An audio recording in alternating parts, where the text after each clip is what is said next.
Inopportunité d'écouter des critiques mensongères au sujet de la mer. Il pourrait être charitable d'avertir X de ne pas écouter les remarques imbéciles de cet ordre contre la mer, quelle qu'en soit la provenance, et s'il les entend, de ne rien faire pour les propager.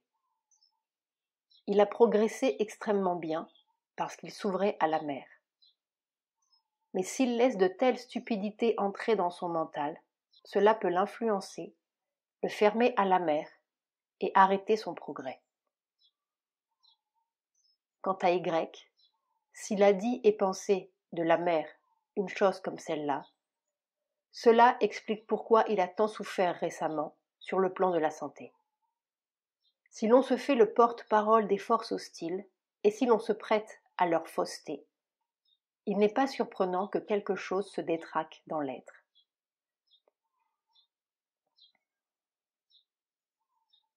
Cause de la maladie de la mer.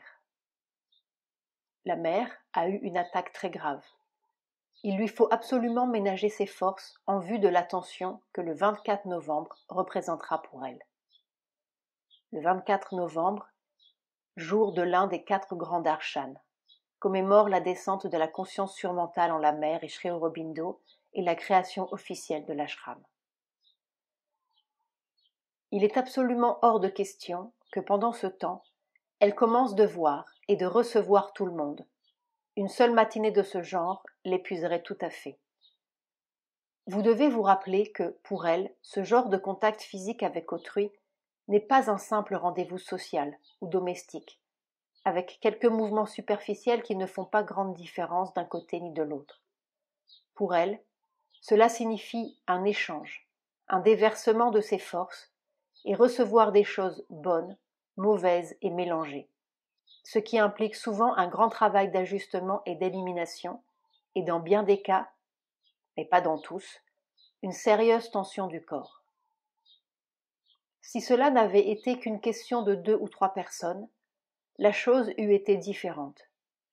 Mais il y a là tout l'ashram, et chacun est prêt à faire valoir ses droits dès le moment où elle ouvrira ses portes. Vous ne voulez sûrement pas lui imposer tout cela avant qu'elle n'ait recouvré sa santé et sa force. Dans l'intérêt même du travail, la mère ne s'est jamais soucié le moins du monde de son corps ou de sa santé pour eux-mêmes, et cette indifférence a été une raison, mais seulement extérieure, des dégâts occasionnés. Je dois insister pour qu'elle reprenne lentement le travail et qu'au début, elle fasse uniquement ce que sa santé peut supporter. Il me semble que tous ceux qui l'aiment devraient sentir les choses comme moi.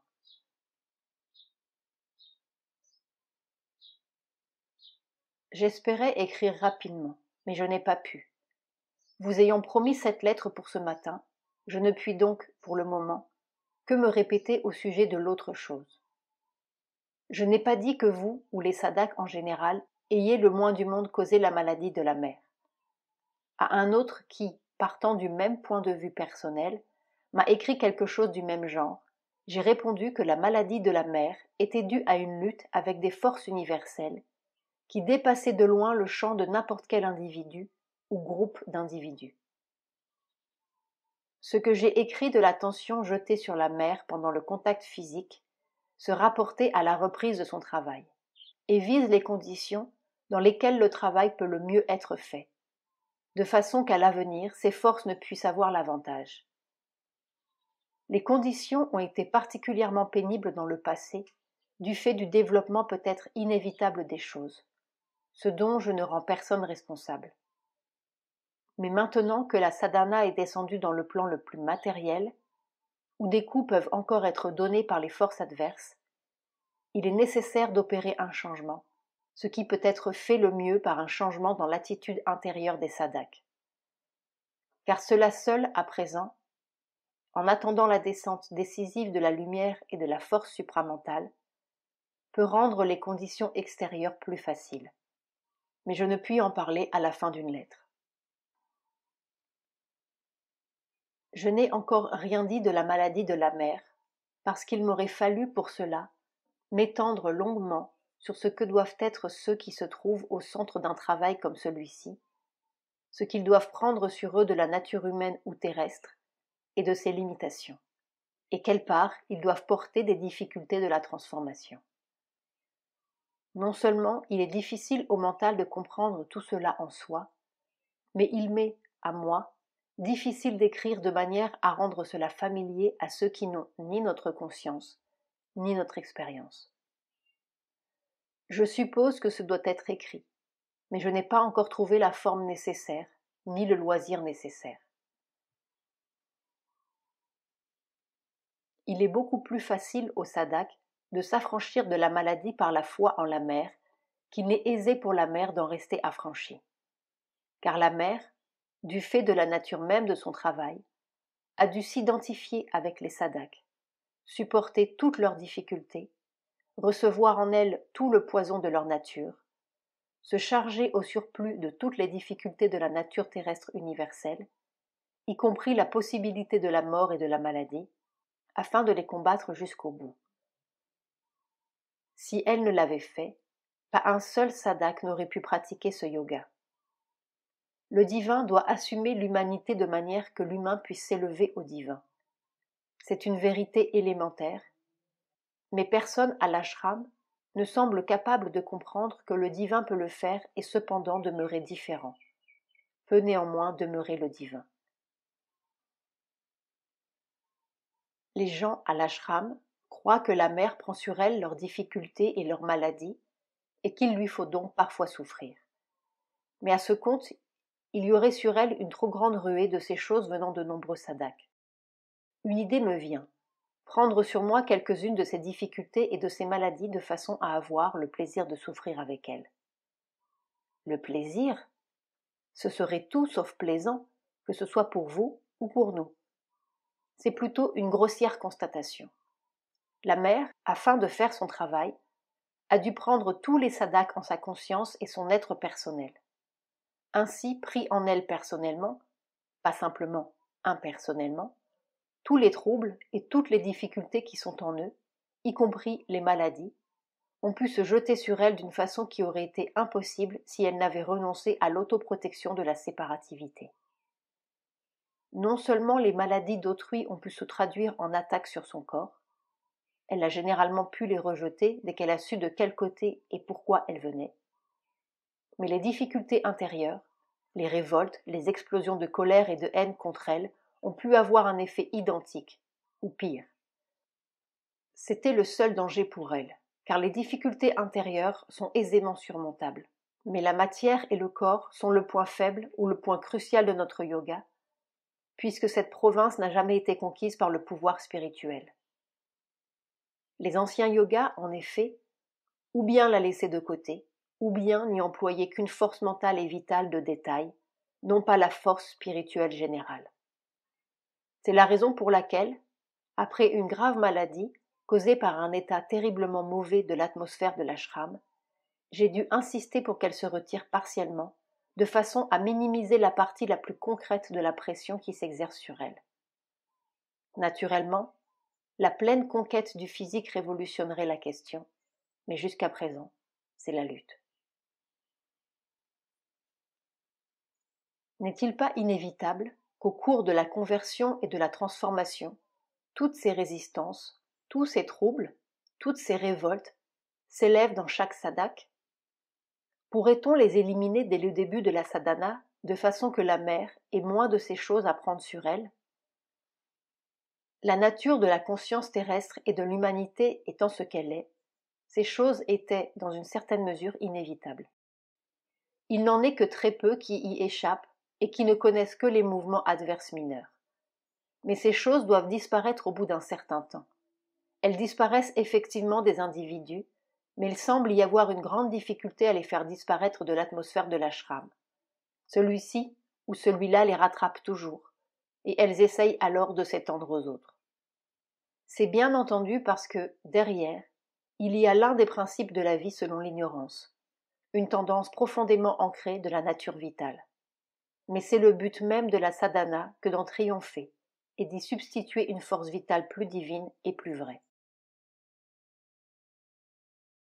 Ce que vous avez vu est correct.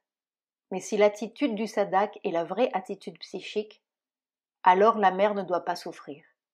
Elle peut agir sur eux sans que rien retombe sur elle.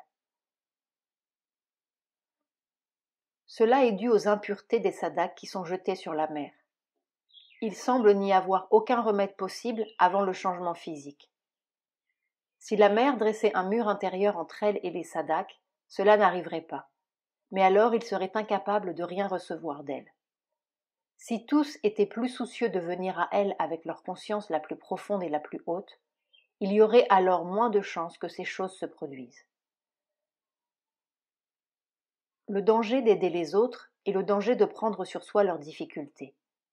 Si l'on peut demeurer en dehors et aider, cela n'arrive pas. Mais quand on aide, on a tendance à prendre l'autre en partie ou complètement en son moi plus grand. C'est ce que la mère a dû faire avec les Sadaks, et c'est la raison pour laquelle il lui faut parfois souffrir. Car on ne peut pas toujours se garder contre un remous quand on est absorbé ou lancé dans l'action.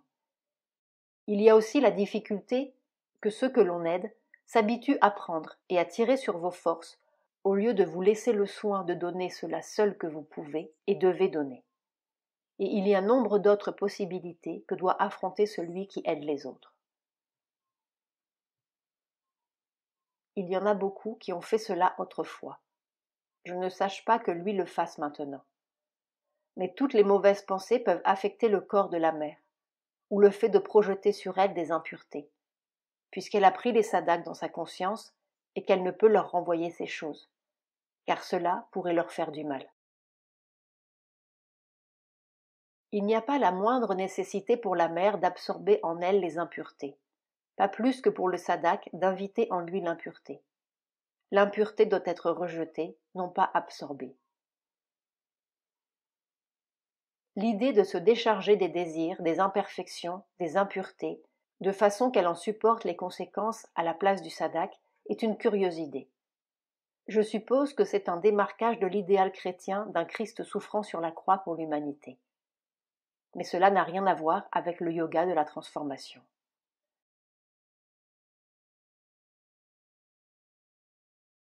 Raison du retrait provisoire de la mère. Il y aura toujours doute, bouleversement et désordre du mental physique et du vital, tant que le vital abordera la mère d'un point de vue erroné. Par exemple, s'il tient à la juger d'après la réponse qu'elle fournit à ses exigences et aux idées qu'il se fait sur ce qu'elle doit lui donner. La vraie attitude de sadhana est de ne pas imposer son mental et sa volonté vitale sur le divin, mais d'accueillir la volonté divine et de la suivre. Le mieux n'est pas de dire « j'ai droit à ceci, j'en ai besoin, je le demande, je le réclame, cela m'est nécessaire, pourquoi ne l'ai-je point ?» mais de se donner, de s'abandonner et de recevoir avec joie, sans s'affliger ni se révolter, tout ce que le divin vous octroie. Alors ce que vous recevrez sera justement ce qu'il vous faut. Vous savez tout cela fort bien. Pourquoi permettez-vous constamment à votre vital extérieur de l'oublier et de vous ramener à l'ancienne attitude fausse? Quant à la mère, qu'elle se soit écartée de son ancienne ligne, de son ancienne habitude, etc., d'action au sujet des sadhaks, ces simples nécessités du travail et de la sadhana. Tout était devenu vilainement routinier, plein de mouvements mélangés et d'une attitude erronée. Et en conséquence, les choses se poursuivaient dans la même ronde rajaso-tamasique, sans aucune chance d'en sortir, comme un écureuil dans une cage. La maladie de la mère a été un avertissement solennel que l'on ne pouvait laisser cela continuer plus longtemps. Une nouvelle base pour l'action et les relations doit être édifiée, où il ne sera plus jamais consenti aux anciens mouvements erronés des sadhaks, mouvements qui obstruaient la descente de la vérité dans la nature physique, matérielle. La base ne peut être construite en un jour, mais la mère devait se retirer. Il eût autrement été impossible de tant soit peu la construire.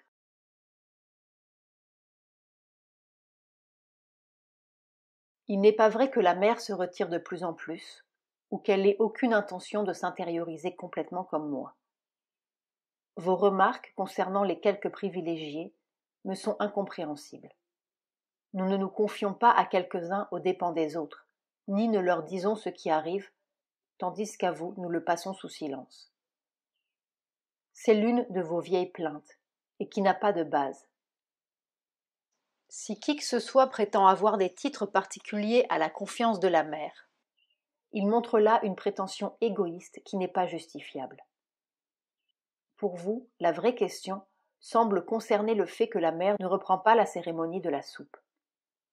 Je vous ai déjà dit pourquoi elle a été obligée par l'expérience de sa maladie de s'écarter de l'ancien emploi du temps, qui, pour la plupart des sadaks, était devenu une sorte de routine semi-ecclésiastique et rien de plus.